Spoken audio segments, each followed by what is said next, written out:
Assalamualaikum warahmatullahi wabarakatuh. Perkenalkan, nama saya Ulan Agustina dengan NIM A1C32045 dari kelas reguler B angkatan 2020. Di sini saya akan menjelaskan tentang dua orang fisikawan, sejarah fisikawan, yaitu ada Boltzmann dan juga Wilhelm Röntgen. Ludwig Eduard Boltzmann lahir pada tanggal 20 Februari tahun 1845. Ia merupakan seorang fisikawan dari Austria. Ia lahir di Wina. Ia belajar di perguruan tinggi yang ada di sana. Nah, kemudian ia mengajar pada berbagai institusi di Austria dan Kekaisaran Prusia.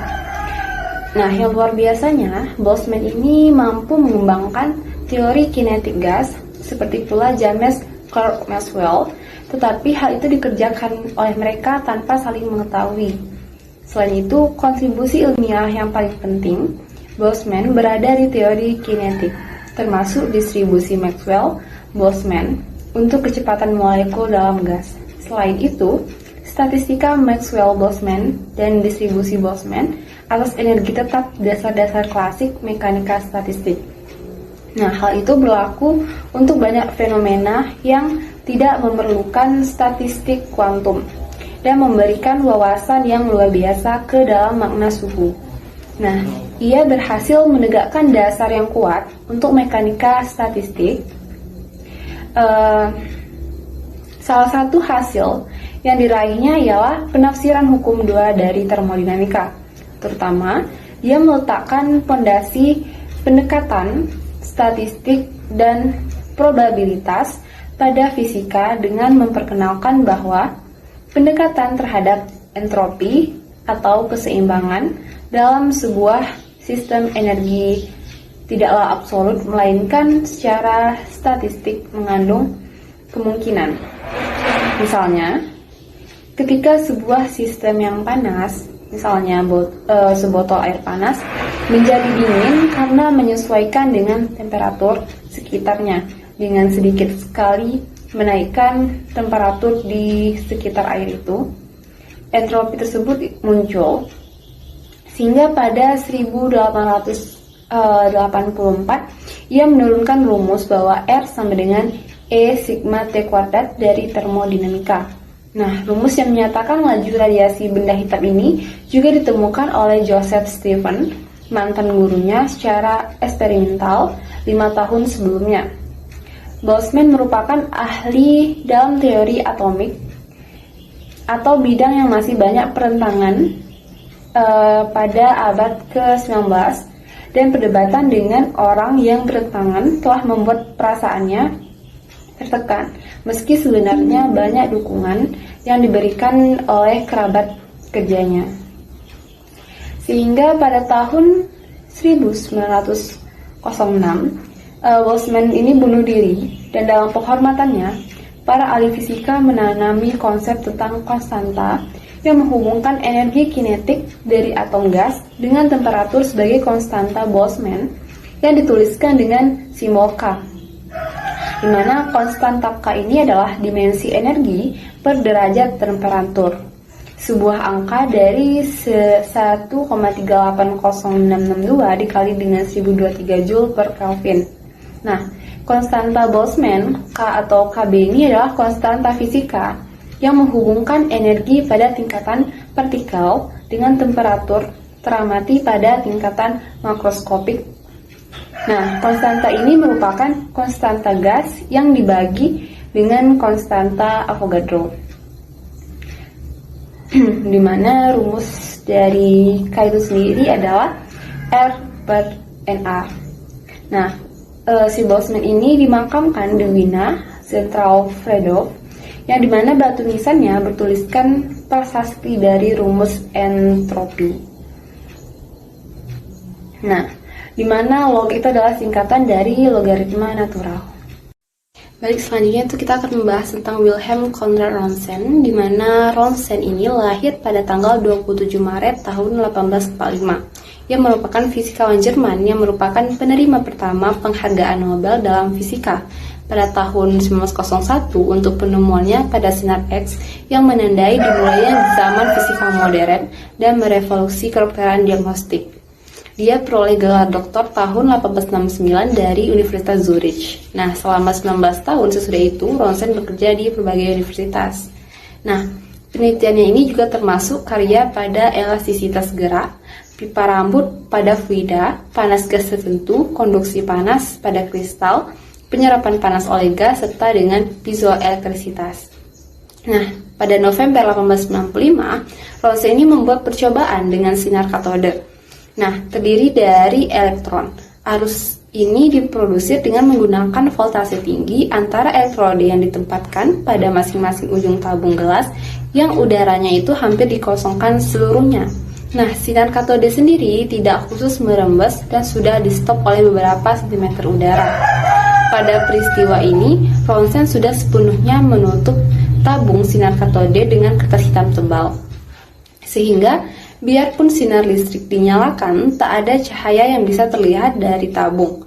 Tapi, apabila Ronsen menyalakan arus listrik di dalam tabung sinar katode, dia terperanjat melihat bahwa cahaya mulai memijar pada layar yang terletak dekat bangku seperti distimulir oleh sinar lampu. Nah, dia memadamkan tabung dan layar yang dibungkus oleh barium platino cyanida, di mana cahaya itu langsung berhenti memijar. Karena tabung sinar katode sepenuhnya tertutup, Ronsen segera sadar bahwa sesuatu bentuk radiasi yang tak kelihatan mesti datang dari tabung ketika cahaya listrik dinyalakan. Karena ini merupakan hal yang misterius, dia sebut radiasi yang tampak itu adalah sinar X, di mana X ini merupakan lambang matematika untuk sesuatu yang tidak diketahui. Nah, dari penemuannya yang kebetulan itu, kemudian Ronsen menyisihkan penyelidikan lain dan memusatkan perhatian terhadap penelaahan yang terkandung dalam sinar X. Nah, sesudah beberapa minggu kerja keras, dia menemukan bukti-bukti lain seperti yang pertama, yaitu ada sinar X bisa membuat sinar berbagai benda kimia selain barium dan platino cyanida. Yang kedua, sinar X juga dapat menerobos melalui berbagai benda yang tak tembus oleh cahaya biasa. Khusus Ronsen menemukan bahwa sinar X dapat menembus langsung daging tanpa berhenti pada tulangnya. Nah, dengan jalan meletakkan tangannya antara tabung sinar katode dengan layar yang bersinar, Ronsen dapat melihat layar bayangan dari tulang tangannya. Nah, yang ketiga itu ada sinar X berjalan menurut garis lurus, tidak seperti partikel bermuatan listrik. Sinar X tidak dapat terbelokkan oleh bidang magnet. Selanjutnya, sinar X memberikan sumbangan besar dan kemajuan di dunia kedokteran. Pada bulan Desember 1865, Ronsen menulis kertas kerja pertamanya mengenai sinar X. Nah, laporannya waktu singkat mengunggah perhatian dan kegemparan. Dalam tempo beberapa bulan, beberapa ilmuwan melakukan penyelidikan sinar X dan dalam tempo setahun dapat menyampai 1000 kertas kerja diterbitkan tentang masalah itu. Nah, salah seorang ilmuwan yang menyelidiki langsung bersandar dari hasil penemuan Ronsen adalah Antoine Henry Becquerel, di mana orang ini merupakan meskipun maksud utamanya melidiki sinar X, justru menemukan fenomena penting tentang radioaktivitas. Nah, secara umum sinar X bekerja bagaimana energi tinggi elektron mengenai sasaran. Sinar X itu sendiri tidak mengandung elektron, tetapi gelombang elektron magnetik. Oleh karena itu, pada dasarnya dia serupa dengan radiasi yang dapat terlihat mata, yaitu gelombang cahaya, kecuali panjang gelombang sinar X jauh lebih pendek. Kemudian adapun penggunaan sinar X yang paling dikenal tentu saja di bidang pengobatan dan diagnosa gigi. Penggunaan lain adalah di bidang radioterapi, di mana sinar X digunakan untuk menghancurkan tumor ganas atau mencegah pertumbuhannya. Selain itu, sinar X juga banyak digunakan di berbagai keperluan industri. Misalnya bisa digunakan untuk tebal sesuatu benda atau mencari kerusakan yang tersembunyi. Sinar X ini juga berfaedah di banyak bidang penyelidikan ilmiah, mulai dari biologi hingga astronomi. Khususnya, sinar X ini menyuguhkan para ilmuwan sejumlah besar informasi yang berkaitan dengan atom dan struktur molekul. Nah, kendati begitu, janganlah berlebih-lebih menilai arti penting ronsen. Memang benar, penggunaan sinar X membawa banyak manfaat, tetapi orang tidak bisa berkata dia telah merombak keseluruhan teknologi kita. Seperti halnya penemuan Faraday atas pembuktian elektromagnetik, begitu pula orang tak bisa bilang penemuan sinar X benar-benar merupakan arti penting yang mendasar dalam teori ilmu pengetahuan.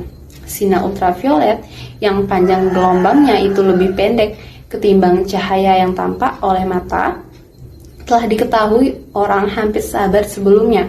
Adanya sinar X yang punya persamaan dengan gelombang ultraviolet, kecuali panjang gelombangnya itu masih lebih pendek, masih berada dalam kerangka fisika klasik di atas segala-galanya.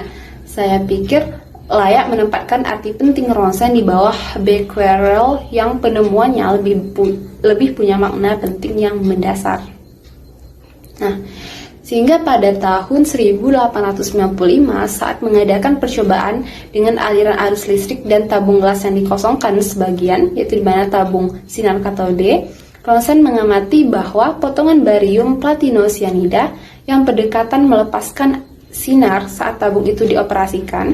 Ia merumuskan teori bahwa saat sinar katode menembus dinding gelas tabung, beberapa radiasi yang tak diketahui terbentuk yang melintasi ruangan, menembus bahan kimia, dan menyebabkan fluoresensi. Pengamatan lebih lanjut mengungkapkan bahwa kertas, kayu, dan aluminium di antara bahan lain transparan pada bentuk baru radiasi ini. Ia menemukan bahwa itu mempengaruhi plat fotografi dan sejak tidak secara nyata menunjukkan beberapa sifat cahaya seperti refleksi atau refraksi. Nah, secara salah, ia berpikir bahwa sinar itu tak berhubungan dengan cahaya dalam pandangan pada sifat tak pasti itu. Ia menyebut fenomena radiasi X, walau juga dikenal sebagai radiasi ronsen, yang mengambil fotografi sinar X pertama dari bagian dalam objek logam dan tulang tangan istrinya. Nah, Ronsen tak punya anak, karena itu dia dan istrinya mengangkat seorang anak gadis, dan pada tahun 1901 Ronsen ini menerima hadiah Nobel untuk bidang fisika yang untuk pertama kalinya diberikan untuk di bidang fisika itu. Dia tutup usia di Munich, Jerman pada tahun 1923.